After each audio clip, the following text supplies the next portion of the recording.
Hi, I'm Pastor Tom Agerbrecht, Lutheran Church Extension Fund Vice President of Ministry Solutions, here for another ministry moment to help your ministries move forward according to God's will. I'm going to tell you something that won't surprise you at all. Far too often there is conflict in the church. Members get mad at other members. People get angry with their pastors. Pastors sometimes hold grudges. One church staff member may get angry with everyone else on the staff and make the work environment less than pleasant. We live in a sinful world, and yes, sin and Satan far too often have their way in the church too. But there is a way out. Jesus makes the path clear in Matthew 18.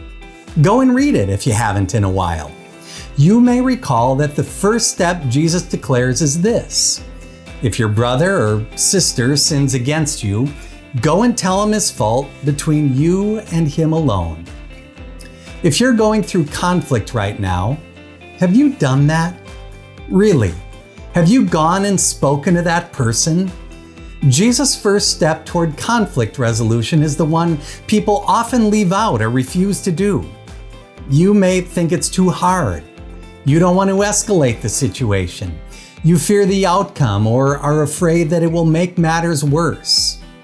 But the first step in any kind of conflict resolution is to have a one-on-one conversation.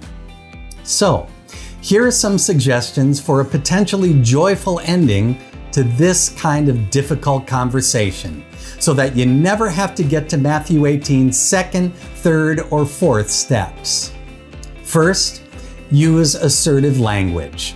In other words, know what you want to get out of the conversation and use I language to express it. Don't accuse. Say something like this: I feel as though I have been wronged, and I'd really like to resolve this before it gets any worse. Second, be an active listener. When the other person is speaking, really listen. Listen so well that you're able to repeat back to them what they've said to you. While they're speaking, don't spend the time formulating in your own mind what you're going to say next. Third, seek forgiveness and be willing to grant forgiveness. Don't go into the meeting resolved that you're going to hold on to a grudge. Be genuinely ready to forgive, even if you aren't forgiven. And if the other person readily forgives you, receive it as though it were from Jesus himself. Fourth, remember that God's vision and purpose for the church is bigger than our personal and petty conflicts. When you go into the meeting, review the guiding statement of your congregation. It will remind you that you and the other person are forgiven children of God and that He has a common purpose for both of you. See the larger picture and let go of selfish desires. Finally, celebrate. When resolution takes place, rejoice that the gospel of love and forgiveness through Jesus Christ and His revealed word have done what it has set out to do.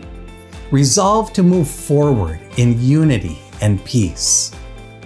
If you find that conflict is dragging you or your church down, we're here to help. If your congregation needs to discover the overall picture of who God has called you to be and where He's calling you to go, we are here to help. Connect with your district vice president or email us at ministry.solutions@lcef.org.